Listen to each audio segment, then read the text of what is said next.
Bien-aimés frères et sœurs en Christ, je vous salue dans le beau et précieux nom de notre Seigneur Jésus-Christ. Je voudrais partager le thème intitulé La solution à tes problèmes se trouve dans la recherche des intérêts des autres. Je le répète, j'aime souvent répéter les thèmes. La solution à tes problèmes se trouve dans la recherche des intérêts des autres. Le thème lui-même est parlant, c'est-à-dire que le thème lui-même constitue déjà l'enseignement quand quelqu'un l'écoute. Si tu veux avoir solution à tes problèmes, c'est que tu dois commencer par chercher les intérêts des autres. Que Dieu te bénisse. Et nous allons lire Jean chapitre 8 verset 29, ensuite Jean 5 verset 30. Jean 8 29. Celui qui m'a envoyé est avec moi. Il ne m'a pas laissé seul parce que je fais toujours ce qui lui est agréable. Je dis maintenant Jean 5 30. Je ne puis rien faire de moi-même selon que j'entends, je juge, et mon jugement est juste parce que je ne cherche pas ma volonté, mais la volonté de celui qui m'a envoyé. À travers la lecture de ces deux passages bibliques, premièrement, Jésus dit que Dieu est avec lui car il fait ce qui lui est agréable. C'est ce qui est dit dans Jean 8, 29. Et ce qui est agréable à Dieu, c'est que Jésus-Christ ne cherche pas sa propre volonté, mais la volonté de Dieu. C'est ça. Du fait que Jésus dit que je fais ce qui lui est agréable, c'est du fait que Jésus ne cherche pas sa propre volonté, mais celle de Dieu. Et ne pas chercher sa volonté, c'est tout simplement ne pas chercher ses intérêts. Et le fait de chercher les intérêts des autres et ceux de Dieu est une condition sine qua non pour que Dieu soit avec une personne. C'est ce que Jésus-Christ est en train de nous enseigner à travers ces deux passages bibliques. Au cas où une personne commence, ou à tout moment qu'une personne commence par chercher que ses intérêts, ou s'il met plus d'accent sur ses intérêts, que cette personne s'assure que Dieu va s'éloigner d'elle. Et la promesse que Jésus a faite, selon laquelle lui et le Père viendront demeurer avec nous, ne concerne pas ceux qui ne cherchent que leurs intérêts. Dieu ne reste pas avec ceux qui cherchent leurs intérêts. Dieu s'éloigne de ces genres de personnes. Et si Dieu s'éloigne de toi, tu n'es pas loin d'un païen. Tu es comme un païen parce que Dieu n'est pas avec toi. De la même manière que les païens, Dieu n'est pas avec eux. C'est Satan qui est avec eux. Quand Dieu s'éloigne, Satan, lui, il s'approche. Parce que nous tous, nous savons que notre adversaire, le diable, qui a pour nom Satan, rôde comme un lion cherchant qui dévorer. Et la nourriture qui lui plaît plus, c'est la nourriture des chrétiens parce que c'est les chrétiens qui constituent un danger pour l'ennemi, donc il cherche à les détruire. Et si quelqu'un ose laisser Dieu s'éloigner de lui, c'est que lui-même il s'est mis dans la gueule de lion qui est Satan. Et si Dieu s'éloigne de toi, tu n'es pas loin d'un païen. Là, je fais une répétition. Et quand Satan rôdait autour de Job, je vais parler de Job. Quand Satan rôdait autour de Job, comme Dieu était là, il faisait que contempler avec jalousie et regret les richesses de Job. Il ne pouvait pas toucher Job parce que Dieu était avec lui. La main de Dieu était sur Job. Satan était jaloux des richesses de Job. Satan rôdait autour de Job pour le détruire. Mais il n'était pas en mesure de détruire Job. Et quand il a pu négocier avec Dieu, et que Dieu a retiré sa main de Job, Satan n'a pas tardé de s'approcher de Job pour le détruire. C'est ce qui est arrivé aussi à Pierre. Satan n'a pas tardé quand Jésus s'était éloigné de quelques mètres seulement de Pierre. Quand Jésus s'est éloigné, Jésus voyait Pierre de loin. Pierre voyait aussi Jésus de loin. Il le voyait de loin. Et Satan a jailli, Satan a effrayé Pierre. Quand une jeune servante a interrogé Pierre, Pierre a eu peur. Le diable l'a frappé de peur. C'est pourquoi Jésus disait que Satan t'a réclamé pour te cribler. Et Pierre a renié Jésus-Christ 3 fois de suite. Parce que Jésus s'était éloigné de Pierre. Il est comme ça, le diable. Donc nous devons tout faire pour que nous ne soyons jamais éloignés de Dieu. Et la condition, c'est que nous devons chercher les intérêts du royaume de Dieu, chercher les intérêts des autres, chercher les intérêts de Dieu. Et quand Dieu s'éloigne d'une personne, ça veut dire qu'elle n'a plus la protection et la faveur de Dieu. Vous voyez ça? Tu n'as ni la protection et ni la faveur de Dieu. Et tu vas devenir quoi? Tu es en danger. Et mesurez vous-même ce que ça coûte de ne pas avoir la protection et la faveur de Dieu.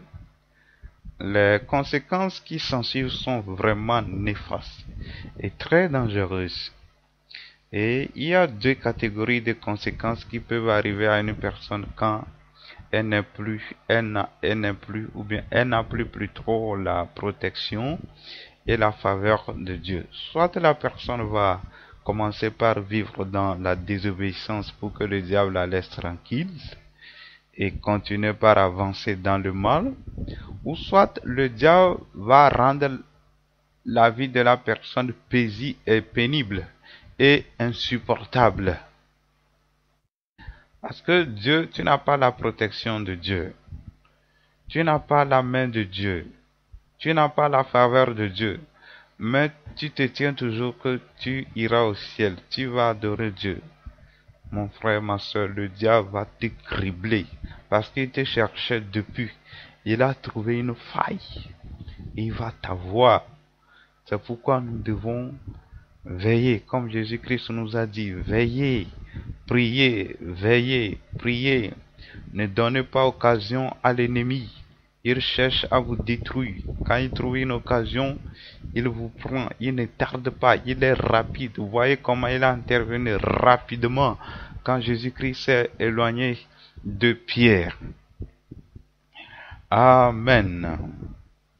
Et quand ta vie devient insupportable, et tu ne fais que souffrir alors que Dieu n'a pas prévu cette souffrance pour toi, tu vas regretter même d'être chrétien. C'est pourquoi certains regrettent d'être chrétiens. Certains ne sont jamais joyeux. Ils souffrent dans leur vie parce que le diable est en train de nuire, en train de les détruire, est en train de leur faire du mal.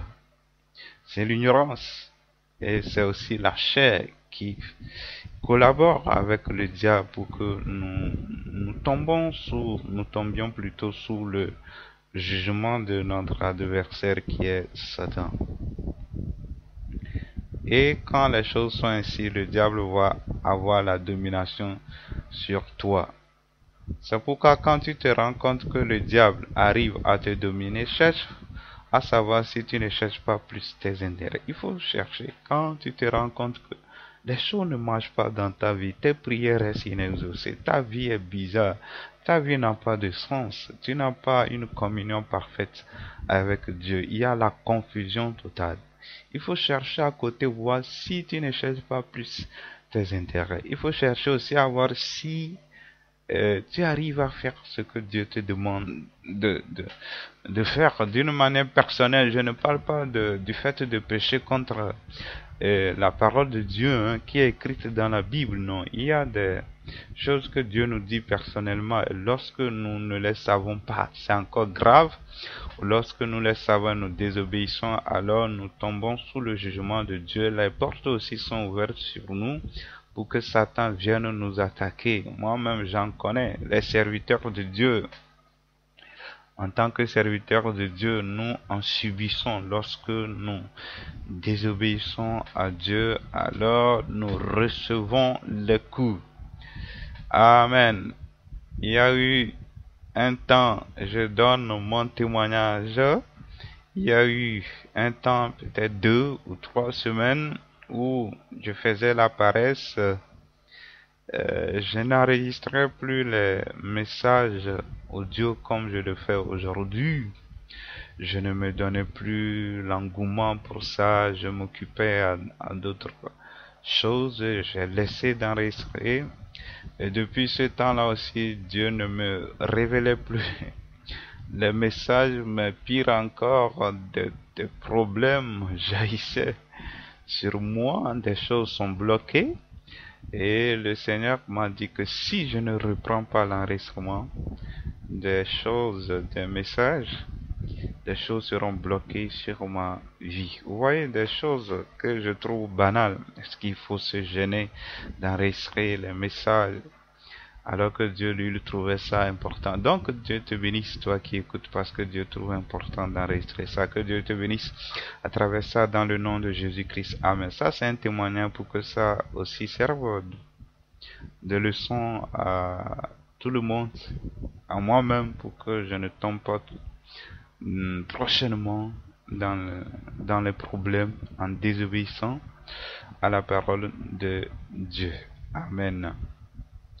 Et ceux qui choisissent de vivre dans la désobéissance, il arrive que le diable leur donne des choses, c'est-à-dire des choses de la terre.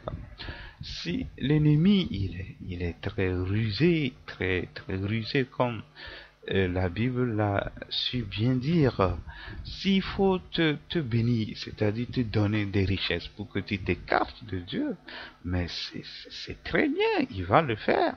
Mais pourquoi les gens, les sectaires, les francs-maçons, les équistes, c'est-à-dire ceux qui font Ekanka, Rose-Croix et autres, et les sociétés secrètes et autres, pourquoi le diable leur donne la faveur? Pourquoi le diable leur donne l'argent et autres? C'est pour qu'ils s'éloignent de Dieu, c'est pour qu'ils vendent leur âme à Satan. Donc tu peux beau être chrétien et Satan va acheter ton âme par la désobéissance. Il commence par t'ouvrir les portes des richesses matérielles quand tu désobéis à Dieu, quand tu t'éloignes des desseins de Dieu. Il te donne la faveur, comme ça. Tu vas dire, oui, Dieu me bénit, les choses marchent. C'est faux, c'est Satan qui est en train de te flatter. Mon frère et ma soeur, si tu ne penses qu'à t'intérêt, sache que Dieu va te résister. De la même manière que la Bible dit que Dieu résiste aux orgueilleux, Dieu résiste à ceux qui pensent à leur intérêt.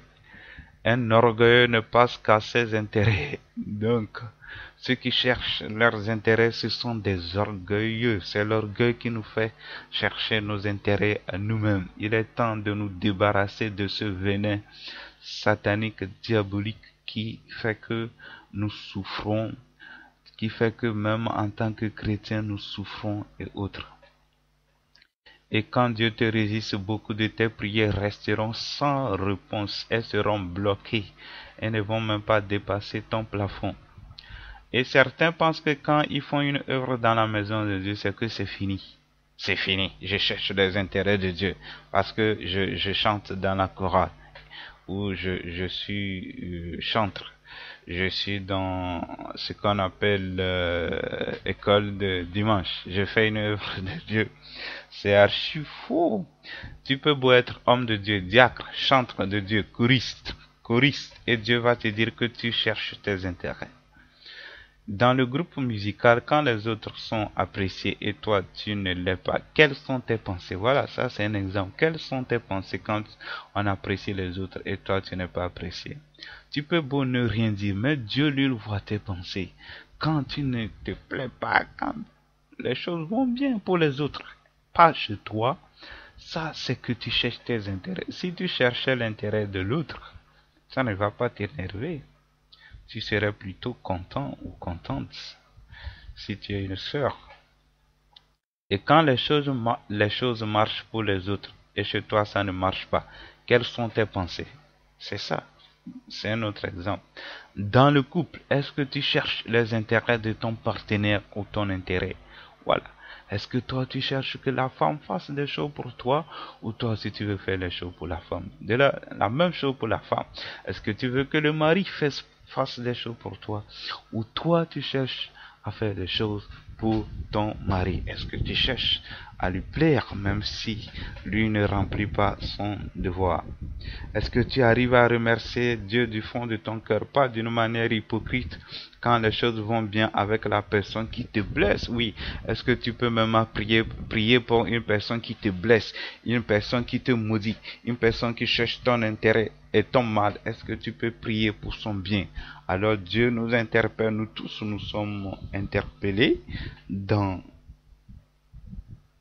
cet enseignement-là à renoncer à nous-mêmes, à renoncer à notre vieille nature qui ne cherche que ses intérêts et que nous commencions maintenant à chercher les intérêts des autres. Jésus a dit: bénissez ceux qui vous maudissent. Bénissez ceux qui vous maudissent. Aujourd'hui, les gens maudissent les gens. Même les gens ne sont pas leurs ennemis, mais ils les maudissent. Et ce qui est marrant, c'est que c'est dans les églises que les gens apprennent plutôt à maudire les gens. Quel scandale! Seigneur Jésus, je demande ton secours. Je demande ton secours dans l'église. Comment l'homme, c'est lorsque les femmes, surtout les femmes, surtout les femmes, surtout les femmes, je le répète, les femmes ici au Togo ou en Afrique, je ne sais pas trop, quand elles vont dans les églises, on commence par leur dire que la sorcière c'est ta belle-mère, la sorcière c'est ton beau-père. Ils commencent par prier, ils commencent par maudire leur belle-mère. Et certaines femmes sont mortes parce qu'elles maudissent leur belle-mère. Certaines femmes, Dieu les résiste parce qu'elles maudissent leur belle-mère. Voilà pourquoi maudit ta belle-mère. Dieu s'en charge, ce n'est pas à toi de la maudire. Dieu a dit que la rétribution revient, la vengeance revient à Dieu, pas à toi. Amen. Et nous allons regarder ensemble l'histoire de Job. Pas Job, je me trompe. L'histoire de Joseph et de ses frères. Et cette histoire se situe dans le contexte de cet enseignement. Les frères de Joseph ont été jaloux du fait que Joseph va un jour les dépasser, sera élevé, plus que eux, ils ont été jaloux. Et ils ont failli le tuer. Et finalement, ils l'ont vendu aux Ismaélites. Alors que le fait que Job devait les dépasser, c'est pour leur bien. Pas que Joseph avait une préférence chez Dieu. Non, Dieu n'avait pas de préférence pour Joseph. Dieu ne fait exception de personne. Ce que l'homme fait, il va le payer. Dieu, dans sa préscience, a choisi Joseph pour qu'il soit un instrument qui pourra délivrer toute la famille.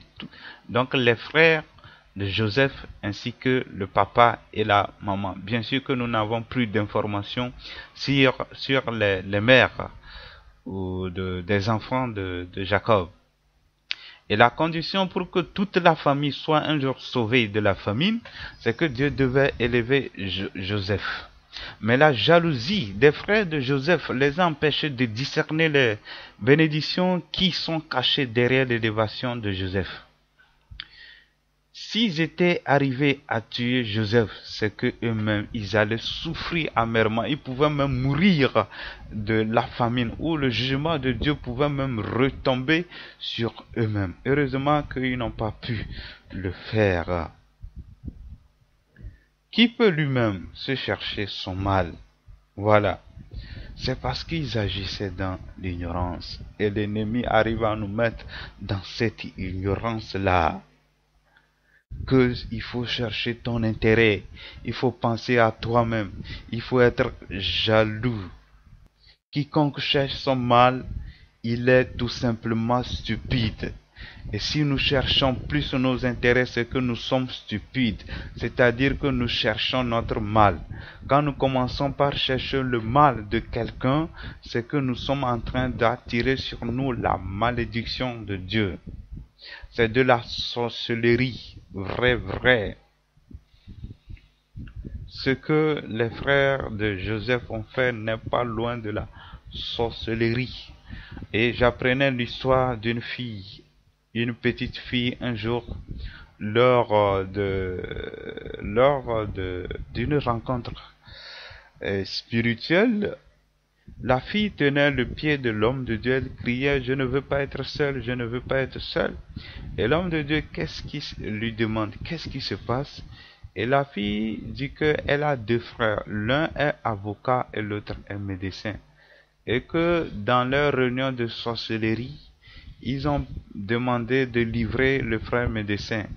Ils ont livré le frère médecin, ils l'ont mangé, le frère médecin est mort. Après tout, ils ont dit de livrer le frère avocat, ils l'ont livré et il est mort. Maintenant, elle a un troisième frère qui est bossu, voilà. Donc, ils ont éliminé le meurtre, il reste le bossu. Et comme Satan n'est jamais satisfait de la viande humaine, alors il demande à la fille de livrer encore son frère qui est bossu. Et là, la fille, c'était une jeune fille, elle a couru vers un centre de prière, que ça là, c'est c'est trop. Donc, je rectifie, ces trois frères que la fille a, pas deux. Vous voyez comment l'ennemi est méchant. Et cette sœur a dû démissionner de l'école parce que c'est son frère, ce sont ses frères qui s'occupaient d'elle. Depuis qu'elle les a tués, c'est fini, il n'y a personne pour s'occuper d'elle. Voilà comment le diable nous manipule dans la sorcellerie. Aujourd'hui, tu cherches le mal de l'autre, c'est que tu es en train de chercher toi-même ton propre mal.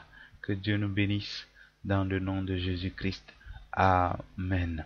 Et dans cette histoire, le salut de la famille de Jacob se trouvait dans le fait qu'ils devaient chercher les intérêts de leur frère Joseph. Voilà. Donc cela annonce le thème. Leur salut, la solution à la famine qui devait arriver se trouvait dans le fait qu'ils devaient chercher l'intérêt de leur frère Joseph. Pas eux-mêmes, mais l'intérêt de leur frère. C'est ce qui devait les délivrer. Et nous voyons la même chose avec Saul. Saul, le premier roi d'Israël.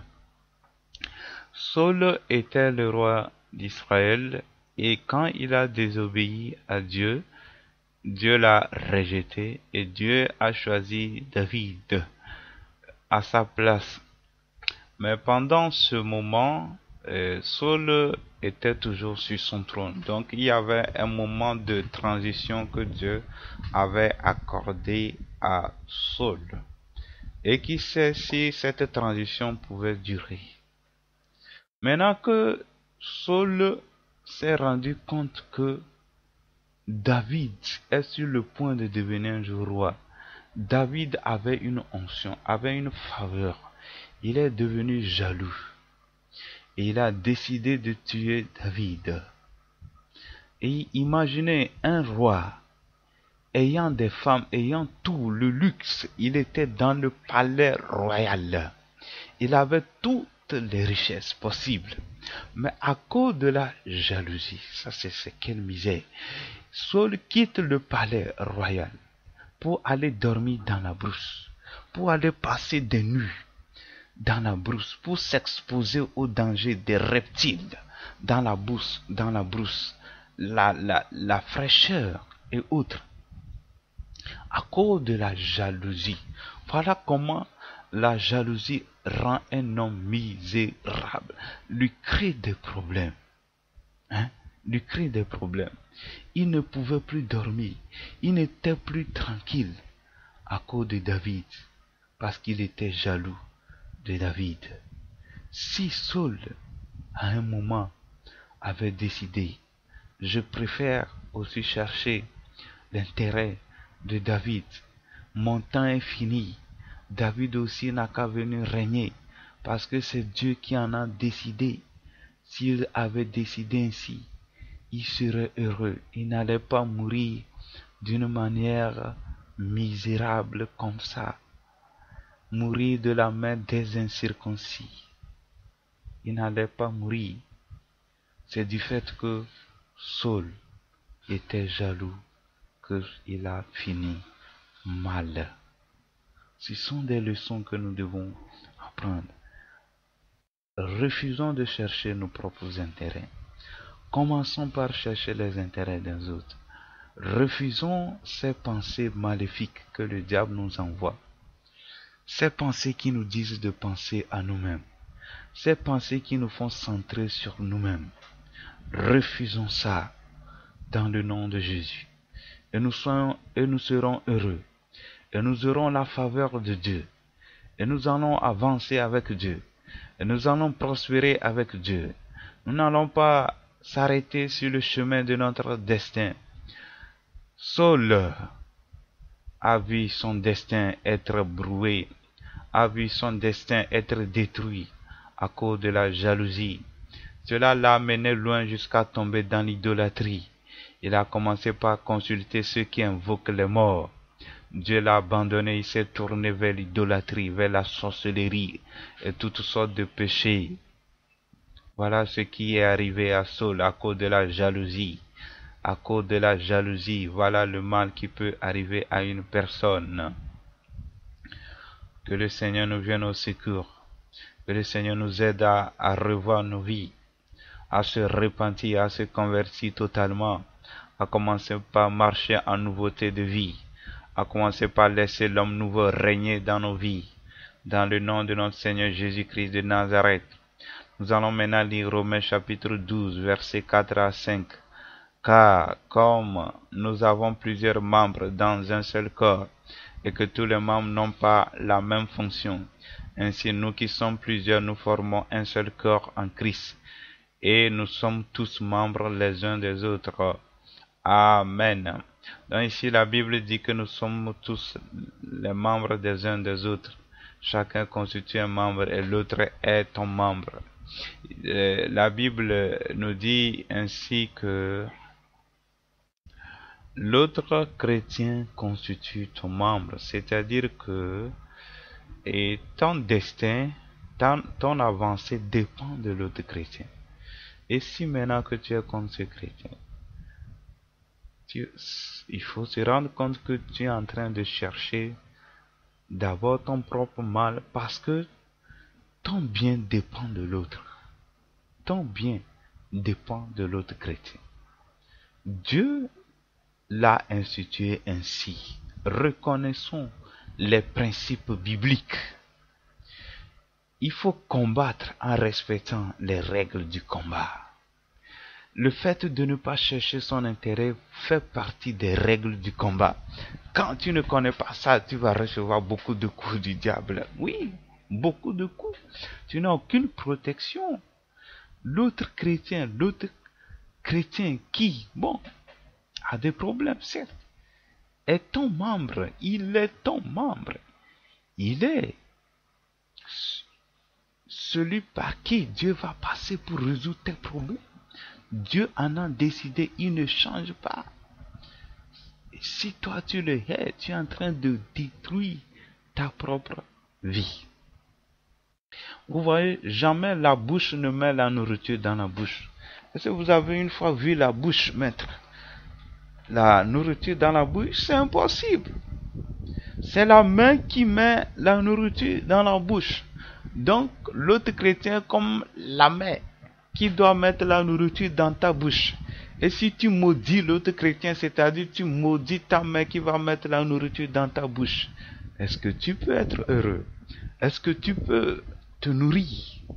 Voyons comment c'est grave lorsque nous tombons dans la recherche de nos propres intérêts, dans la haine de l'autre, dans la jalousie et autres. Comment tu peux manger quand tu hais ta propre main? Tu auras faim et tu vas mourir, peut-être prématuré. Même la main ne peut pas se laver elle-même. La main, c'est l'autre main qui lave l'autre main. Vous voyez? Si je veux tailler les ongles, je prends la main droite pour tailler les ongles de la main gauche. Je prends la main gauche pour tailler les ongles de la main droite. La main droite n'est même pas en mesure de se tailler les ongles.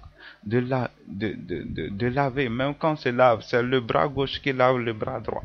C'est le bras droit qui lave le bras gauche.